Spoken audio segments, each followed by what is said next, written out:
It was absolutely amazing. You know, this month that we're doing a series called The Best Summer Ever, and we are looking at how do we have the best summer, right? How do we now, at the beginning of summer, what are the things that we need to have in our lives for it to be the best summer that we have ever had? And we've talked about a few things, and I love to see all of you with your sunglasses on and everything last year, as Nick talked about having this new perspective in life. What I have come to know and come to learn is that in order to have the best summer, in order to have the best you, in order to be the best you in any situation, what you need to do is do hard things. Right? If you want to be the best you can be, you take on challenges and you do things that push you out of your comfort zone. You say yes to things that you're like, I don't know if I can do. But then you see God show up and you can. If you want the best summer, if you want the best life, the best you, do things that are difficult. This is what I've come to know. And I bet you have too. No real change happens from a place of comfort. When we are just comfortable and do the same thing that we do every day, we're just the same. But if you want to grow, if you want to change, do something hard. You know, some of the hardest things that we have to do have nothing to do with wearing us out physically like we experienced in the Grand Canyon, but rather it's embracing the hard things that happen or that you need to do every single day. There's so many lessons that I would love to talk to you about, things that I learned while we were hiking and things that our team learned while we were hiking. But when it comes down to hard things, today I want to talk about something that I think is so difficult in our culture. You know, we're having this fun series and we're doing these fun things, and you get glasses and you get donuts and you get a surprise. Did he say it was a surprise today? At the end of today, they're out doing it, setting it up now. It's going to be awesome, and it's really hot in here, and let's just say this will help. All right? That's your clue. But we're doing all these fun things. Next week's going to be a blast as we're going to camp, and we're going to do all these amazing fun things. But that doesn't mean we're just talking about fun, easy topics, right? Today I want to talk about that hard topic, doing something really difficult. Today I want to talk about submission. I'm going to talk about submission. See, I think we could talk all day about submission and authority because there's so many ways that it shows up in our life. You know, after working with teens in youth ministry for 7 years and then directing the teen camp for years and then planning a church where there's so many young people and then now having kids of my own and teenagers of my own, man, submission's a tough subject. It's a tough subject, and I think it's so tough because no one likes to be told what to do, right? None of us really like to be told what to do. Now, I grew up with a dad, speaking of Father's Day, honoring my dad here. I grew up with a dad who ruined our home with an iron fist, and I say that in as loving and positively as I can possibly say that. There's 3 boys in our home. I was the middle guy, and so he had to do that, right? He had to rule the house like this. He had to keep it strong because if not, we were going to run all over the house.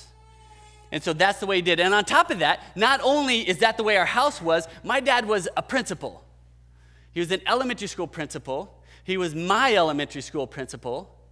And it was back in the day when the principal could paddle the kids that were bad when they did something. I know some of you are like, what? They did that? Yeah, that's what happened, right? When you did something bad, you went to the principal's office. If it was bad enough, he would swat you. So I grew up where if I got in trouble at school, my dad would double down when we got home. So if I got a paddle when I was at school, I got 2 when I got home. Now, I was very good at being elusive and getting in trouble when I was in school. My younger brother, my older brother, both of them got paddled at school at some point, and so they got it double when they got home. I somehow was sly and sleek, and I could just worm my way out of things. And so that didn't happen to me. But my dad was an authoritarian. That's the way it was. That's the way that I grew up. One time when I was in 4th grade, I was in Mrs. Allen's class. Mrs. Allen was the bane of my existence. But she was 147 years old, and she looked like it, but anyway. She was a little old lady, very wrinkly and everything, but I remember her saying at one time, I did something bad and whatever it was, I can't even remember what that was, but she said, Robbie, because that's what I was called growing up, Robbie, I know, don't laugh, Olivia. Robbie, I need you're going to have a timeout, and I want you to take that timeout in the front of the room underneath the table. Like, that's cruel and unusual punishment, if you ask me, right? Like that they wanted me to sit under a table in front of the whole class. And so I did what I did, and I said no. 4th grade. I was in 4th grade, and honestly, I was a small guy, but I think I might have been bigger than Mrs. Allen. She was tiny. So I said no. And she says, all right, go out in the hallway. And so then I had a dilemma, right? Under the table, it's embarrassing in front of all my class. When I go out in the hallway, my dad had this tendency to walk the halls as the principal. And if he saw me out in the hallway, I'd double down. When I get home, I'm even in more trouble. So I go out in the hall, and I'm like, what am I going to do? And I see this water fountain on the other side of the hallway, but it was in one of those little alcoves. It's like into the wall just a little bit. And so you know what I did? I got under the water fountain like this so that my dad didn't see me. And he didn't. It was awesome, right? Totally got away with that. I don't even know if he knows that happened to this day. But that's the way I grew up, right? My dad was the authoritarian in the house, and he exerted his will on us a few times a day, probably. But see, here's the deal. When looking at submission, we generally look at it as a burden. Like we have to do that. It's like someone standing over you. My dad's standing over me with his paddle and saying, do this. We look at it as a burden. But what we find as we look at Scripture is that submission isn't a burden. It's a blessing. Submission isn't a burden. It is a blessing. I want to look at John chapter 5 today. If you have the Pew Bible, it's page 864. John chapter 5 deals with the submission and authority issues. And we're going to start with verse 17, but let me recap a little bit what's happening in the first 16 verses. Jesus is in Jerusalem, near the pool of Bethsaida, where people would go for healing. At the pool, beside that pool, he met a guy there who had been disabled for 38 years.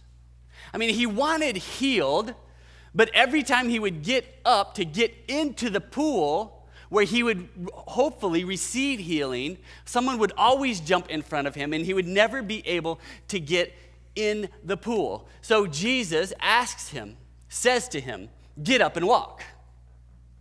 Right? Get up and walk. Now, if you're an invalid for 38 years and someone tells you that, even if you might be skeptical, why not give it a shot, right? I mean, why not? He might not have really known who Jesus was, but why not? Why not give it a shot? So he gets up, and miraculously, he's healed. The problem, though, was the day of the week.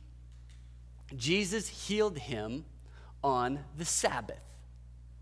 In the authority of the day, the law says you can do no work on the Sabbath. And the people who kept the law said that healing was work. And so they said, wait a minute, Jesus, you can't do work on the Sabbath. You can't heal on the Sabbath. Well, never mind that someone was just healed, that someone was just who could not walk and now could walk. Never mind that a miracle just happened. They were too worried about crossing all their T's, dotting all their I's. The law was it for them. If they just kept the law and made everybody else keep the law. Well, that was the wrong thing to say to Jesus. And he responds in verse 17, my Father is working until now, and I am working. Jesus is like, well, let me answer you. My Father is working today on the Sabbath. In fact, there is not a time he isn't working. I mean, not only is Jesus agreeing, saying, yes, I agree, I worked, I healed on the Sabbath, but he's also saying that this is who God is. That God is working, he is always working. In fact, he never stops working. Let's be honest, it's a pretty good thing for us. It's a pretty good thing that God doesn't stop working, because the moment God stops working in this world, we're all in trouble. Let me read verse 17 again, because I want you to see it closely. My Father is working until now, and I am working. I don't know if you caught that. My Father is working now, and I am working. Who is always working? Did he say God is always working? No. He said, my Father. My Father. And those right there are fighting words with the people that kept the law. Verse 18 says, for this reason they tried all the more to kill him. Not only was he breaking the Sabbath, but he was even calling God his own Father, making himself equal with God. This is a big deal. This is a big thing that just happened. Jesus was claiming equality with God, which was considered blasphemous. And the only result of that is death. Jesus responds, very truly I tell you, the Son can do nothing by himself. He can do only what he sees his Father doing, because whatever the Father does, the Son also does. Jesus is explaining submission and authority. That God the Father has authority over the Son, Jesus. And that Jesus, the Son, is in perfect submission, doing whatever the Father asks. He doesn't do anything without the Father leading him. But it's not this like begrudging obedience. It is not God standing over him with a paddle saying, obey. But rather, as the Son, his role is to submit to the Father. So, he does it joyfully. Not only does he do what the Father says, but he actually seeks out the will of his Father. It's not just obeying what the Father says. He seeks out his will. He seeks out what his Father wants him to do. In verse 30, he says, for I seek not to please myself, but him who sent me. I think this is a huge deal in our world, and honestly, something that we just don't see very often. I mean, put yourself at work, or teens, or kids. Put yourself at home with your parents, or at school with your teachers. I mean, there's one thing when they give us a task, when someone gives us something to do, it's one thing to say, yes, and I will do that. You gave me the list, I will cross that off. Right? It's one thing for your parents to say, clean your room, and sit there and watch you clean your room to make sure it's done, right? It's one thing for your boss to give you this thing to do, and you do it, but I think it's a whole nother thing where you actually seek out what they want.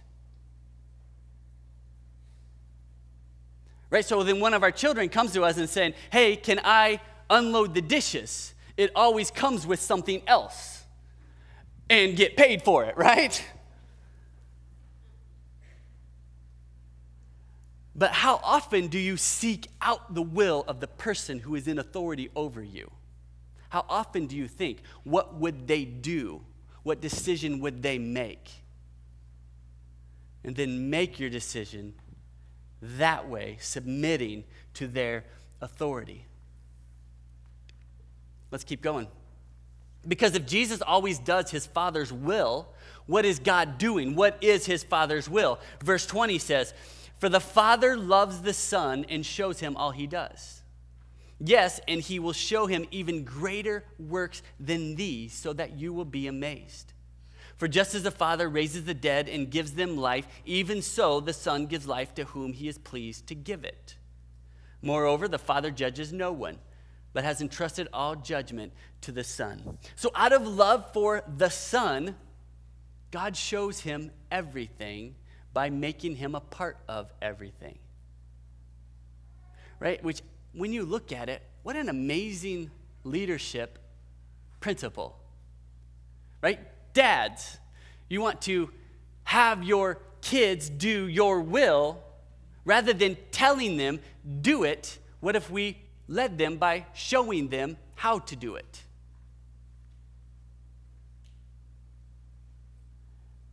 If you are in a position of leadership, how do you lead? By forcing? By telling?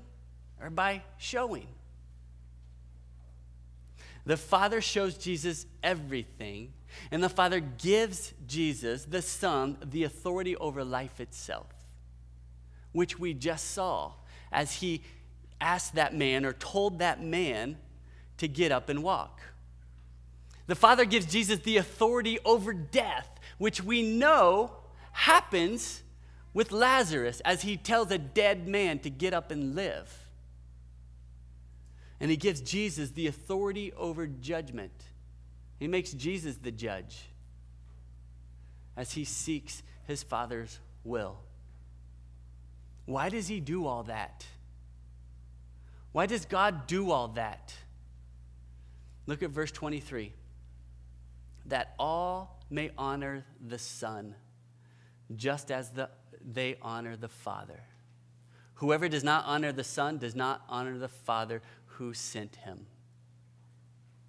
He gives Jesus the authority over all of that, over everything, by making him a part of everything, so that everyone, us, me, you, give honor to Jesus. We give honor to where honor is due, submitting to the one who has been given authority over everything. Honestly, I think we have a submission to authority problem in this world. Do you agree? We have a submission to authority problem in our world, but I think it's because we have a submission to Jesus problem.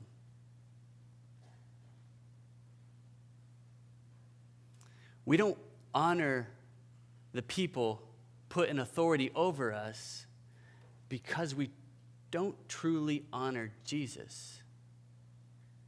We don't honor our mother and father because we don't honor Jesus. First and foremost, who do you honor? Who do you honor?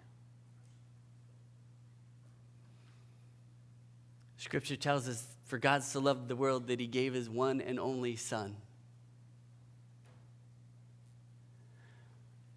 But he didn't give his one and only Son just so that we can have a friend. You know, there's a saying, and there's T-shirts and everything that says, Jesus is my homeboy. Have you guys seen that? I get it, right? I get it that Jesus is a friend closer than a brother, and it's amazing to have a friend who walks through life with us every step of the way. But homeboy, I don't know. But I understand what they're trying to say, that we do have a friend, but let me say, he is so much more than that. He is the sinless Son of God who suffered brutal torture and crucifixion on a Roman cross. His blood was shed to pay the sin debt that we owed.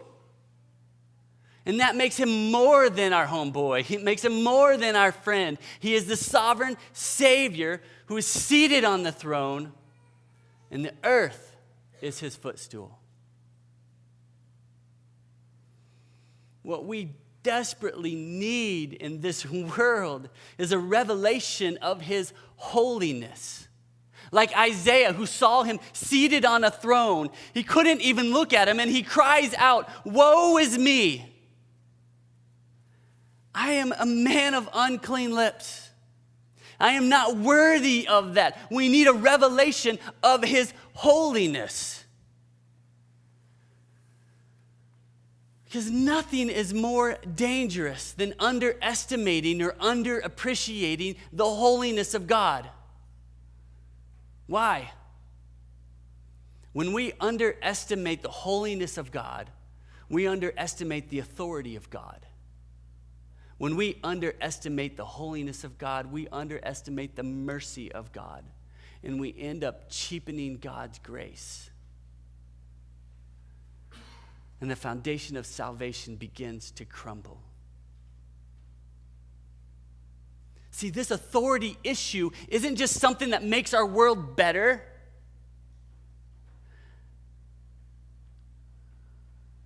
Salvation is dependent on us knowing who our authority is and submitting to the one who has been given authority over everything.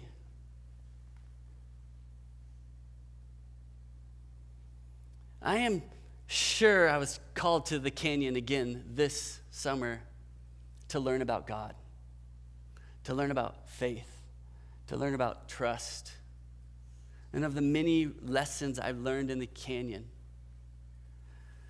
submission is at the top, because I once again realized what submission is. Because what you see when you're in that situation is how everyone submits to the canyon. I know that sounds funny, but let me explain. Like, we all submit to the canyon. You can plan all you want, but when things happen as you start your hike, there's no other option. You have to deal with those things. Like, we got this sticker that says going down is optional, coming back up is mandatory, right? Like, you can start down, but once you get down there, you got to come back up one way or the other. You can take a helicopter if you want, but you have to come back up. It's mandatory to come back up. So there's some things that we had to deal with while we were down there. Most of them happened the first day. I don't know if you would realize this, but going down is much harder than coming back up, right? You wouldn't think so. You know, it would have been easier if we could just like tuck and roll, but you can't do that. So, but going down little by little, like this, is much harder than walking up, you know, much harder than walking up. So we had some issues. We had one girl, she was so strong, so experienced at hiking. She could, you know, most of the time, like, she could have no problem doing it, right? So we get about 3/4 of the way down that first day, about 5-6 miles into the hike, and whenever you find shade, when it's sun, because the sun just sucks the life out of you, whenever you find shade, you just sit down, right? Like, no matter how tired you are, you just sit down, because someone is bound to be tired. When there's 11 of you, someone is bound to be tired. So we sit down, and Julia, she's been so strong this whole time, she sits down and just for a few minutes, and then she just starts going, boom, and just passes out cold, right? Just passes out cold. We gave her a nickname, Lights Out. That's her nickname. Not only was she a lights out hiker, because she was really great at hiking, but she, in that moment, lights out cold. And we're on our first day, right? So it was amazing. 15 minutes later, we gave her some water, some electrolytes, and things like that, and she bounced back, and she had no problem the whole rest of the time. Right, we had a man, he was 68 years old. His name was Royce, and he was amazing. He was so much fun to have on the trip. But going down, he had issues, and he kept falling backwards. Right? You have a pack, you have a big pack on your back because you're carrying all your food for 4 days and your bedding and all that kind of stuff. And in your water, he would fall down, and we're like, well, there must be an issue. His pack is unbalanced, and so we would try to deal with that and, take some things off of it, give it to somebody else. But then Royce started walking like this, down a hill, right? Like this. And I mean, if you can picture in your mind, there's a path that at the most is 6 feet wide, at the smallest is 3 feet wide, and down on the other side of that 3 feet is like death, And so we literally would walk behind him hoping that he wouldn't lean too far one direction, and we'd have to push him back on. We took his pack off, thinking, well, there's just that pack is causing him problems, but he kept walking like that. Like the whole way down that day, he's like this. And I thought to myself, how are we going to do this for 4 days? How are we going to do this? But just like with Julia, and because of God's grace, the next day, he got up and was able to walk completely normal with his pack on. we had some issues, right? One lady, she was 66 years old. Her name is Marianne. She was amazing. We call her the Mountain Mama. And she had problems with her feet. A lot of people have problems with their feet, blisters. Michael, he wore combat boots, and terrible decision. But anyway, his feet looked like hamburger, like he was a leper. It was disgusting. And they hurt so bad. Marianne, we are pretty sure she will lose 5 toenails, right? They just die because it's just constant toes into the front of her shoe. But we had things that happened. Bad knees happened, and you get dehydrated. It happens, but you just deal with it. You submit to the canyon, and you find your way to the other side. That's mandatory. But I didn't just learn that we need to submit to the canyon. What I learned all over again is how all of creation is set up to submit to God. All of creation. I mean, there's no doubt that the rock structures and canyons were phenomenal. I mean, I'm in constant awe of what it looked like in the scenery that we got to hike in. And one of the many things that was remarkable to me was seeing the layers of granite and shale and all of that in the walls of the canyon. Right? Some of them were so distinct and a completely different color than the rest of them. You see the layers of it, and you can understand the science behind that. As things would erode, it starts to show up all of those different lines. It's so cool to look at. But there are other parts of the canyon where the lines weren't horizontal. It wasn't like these layers stacked on each other. There were parts of the canyon where the lines were vertical, where the layers were stacked next to each other. And I don't understand the science behind all of that. But one thing I do know, erosion happens in the horizontal. You can understand that. But in the vertical, I don't quite get that. What it does say to me is that this is the handprint of God. That an almighty, all-powerful God stuck his handprint in the ground. All creation is set up to submit to him. And I think for the most part, you guys all agree with me, right? I think most people in church will agree that we need to live in submission to Jesus. But my question is, why don't our lives reflect it?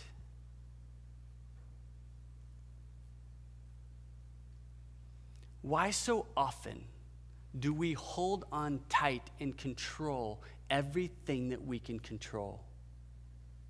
Why is the hardest thing to do in our faith to let go? It's because it's hard, right? It's difficult. Why do we have such an issue with submission? I mean, when you look at the definition of submission, it says submission is the action or fact of accepting or yielding to a superior force or to the will of another, the authority of another person. We don't like to submit because it's hard for us to see another person as a superior force. And in our brokenness, in our fallenness, we even have a hard time trusting Jesus. And if we can't submit to a holy Jesus, how are we ever going to be able to submit to one another? Again, I say, we have an authority issue, a submission issue in this world because we have a submission issue with Jesus.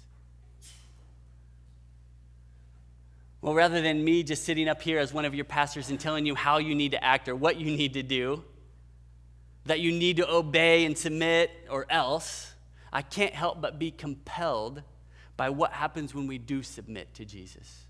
If you have your Bibles, turn really quick to Luke 5. Luke 5. That's page 835.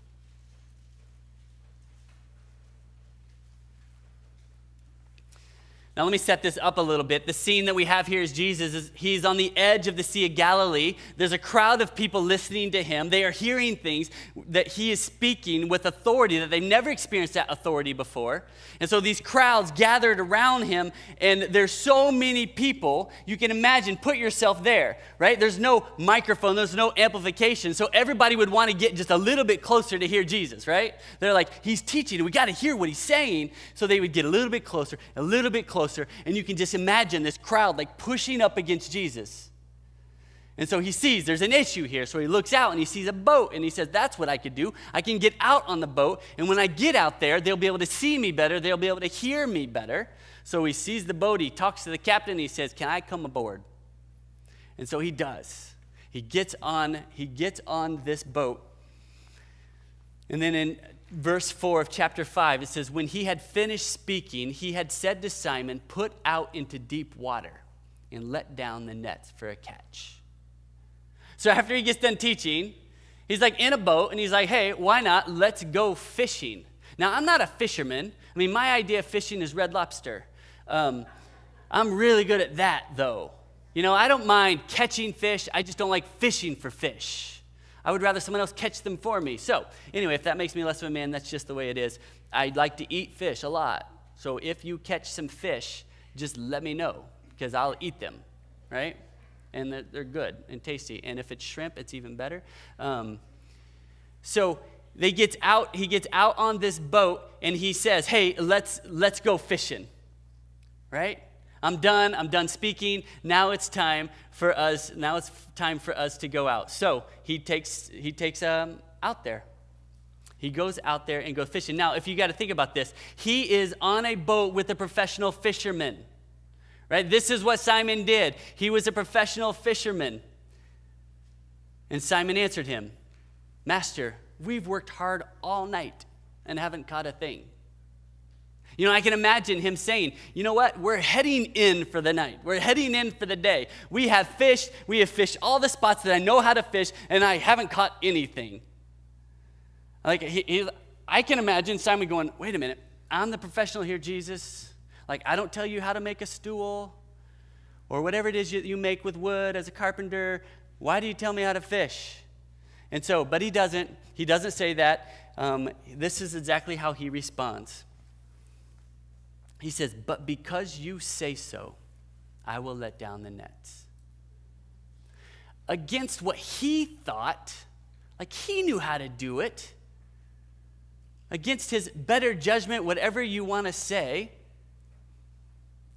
he says, but because you say so, I will let down the nets.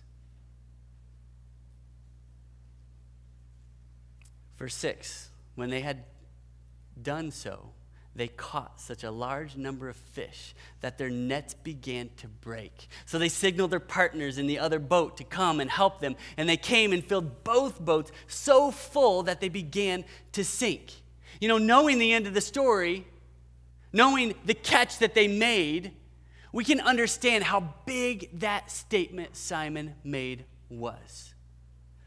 But because you say so, I will let down the nets. What happens when we say yes? Yes, God, whatever you want. What happens when we submit to Jesus? Time and time again, what I realize in my life and what I read here is that God blesses. He blesses. God will ask us to do some pretty difficult stuff. He may call you to another country at age 14 or at age 84. He may call you to do something at work, seeking out the will of the person who is in authority over you. He may call you to do something in your home, in the way you lead your children. He may call you to that neighbor who needs to know who Jesus is. He may call you to some pretty difficult stuff. But know that when we say yes, when we submit, what happens? He blesses. He blesses. And if you notice, it isn't just that Peter said yes, and so Peter got to catch the biggest fish, right? It isn't just that Peter's net was full.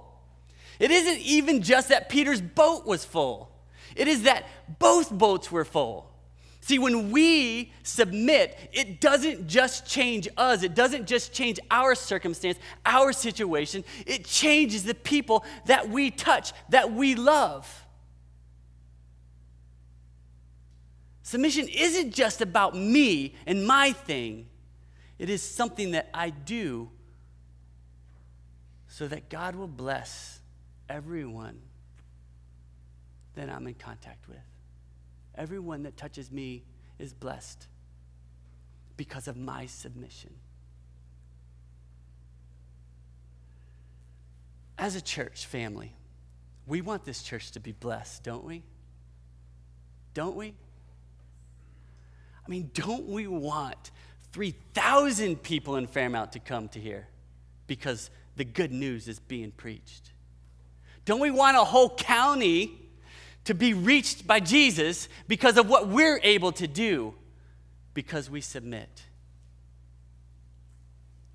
So it's not just this whole church and what this church does. It's individually each one of us. When we submit, everyone is blessed. Submission is such a big deal. If you want to have the best summer ever, if you want to have the best life ever, learn submission. Submission to Jesus. And that will change everything.